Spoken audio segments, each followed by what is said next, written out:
আমরা তো বসে থাকবো না। আমরা কি বসে রাখবো? আঙুল চুষবো? আমরা রাস্তায় নামবো। তাহলে কোনটা টেকাবেন?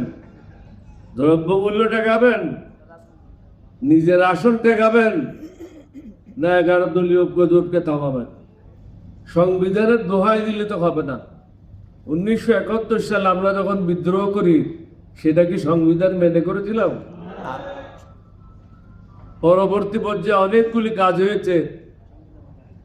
আমি প্রত্যেকটা সংগ্রামের সাথে লিপ্ত ছিলাম, নেতৃত্বে ছিলাম।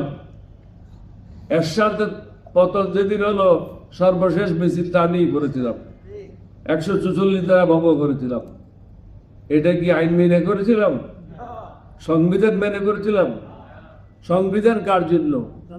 মানুষের উপকারের জন্য, মানুষকে কষ্ট দেওয়ার জন্য না। আমরা তো এমন কিছু চাচ্ছি না যেটা প্রধানমন্ত্রীর ক্ষমতা কমে যাবে, স্বরাষ্ট্রমন্ত্রীর ক্ষমতা কমে যাবে, বা কোনো এমপির ক্ষমতা কমে যাবে। এখানে মুশকিল আছে। মুশকিল হলো এই নির্বাচনটা হয়েছে রিজওয়ানা মার্কার নির্বাচন, এবং এখানে শিক্ষিত লোকের সংখ্যা খুব কম। সংবিধান এরা অনেকে বুঝে না। সুতরাং দুই একজনে যেটা বলে সবাই মাথা নাড়ে। এটা হঠাৎ আমার খেয়াল করলো, পাকিস্তানে ছিলাম 50 বছর, 12 বছর। অনেক এমপি ইলেক্টেড হয়ে আসতো, লেখাপড়া জানতো না।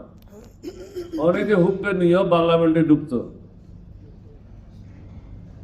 একজনে বললো যে ভাই তুমি তো ঘুমাচ্ছ। বলতে আমি ঘুমাচ্ছি, যখন হাত তুলতে বলো একটু টাকা দিয়ে আমি হাত তুলে নেবো। এখন এরকম হাত তোলার পার্লামেন্ট হয়ে গেছে। প্রধানমন্ত্রীকে চিন্তা করতে হবে যে যতই কিছু করুক না কেন, শেষ পর্যন্ত দায়ভারটা আপনার উপরে আসবে। এটার জন্য আপনি প্রস্তুত আছেন কিনা? আপনার মাও বলেছে সংবিধান ছুঁড়ে ফেলাই দাও, না বলে নাই? আপনার যে মহাসচিব আছে তিনিও বলেছেন, আপনার দলের অনেকেই বলেছেন। কেন বলেছেন? এখানে অনেকগুলি বৈষম্য রয়েছে। এই বৈষম্য দূর করলে আপনি নির্বিঘ্নে আপনার কর্মকাণ্ডগুলি চালাতে পারবেন। কিন্তু এখানে ক্ষতিগ্রস্ত হবে কিছু দুর্নীতিবাজ কর্মকর্তা কর্মচারী, যারা আপনাদেরকে করতে দিচ্ছে না।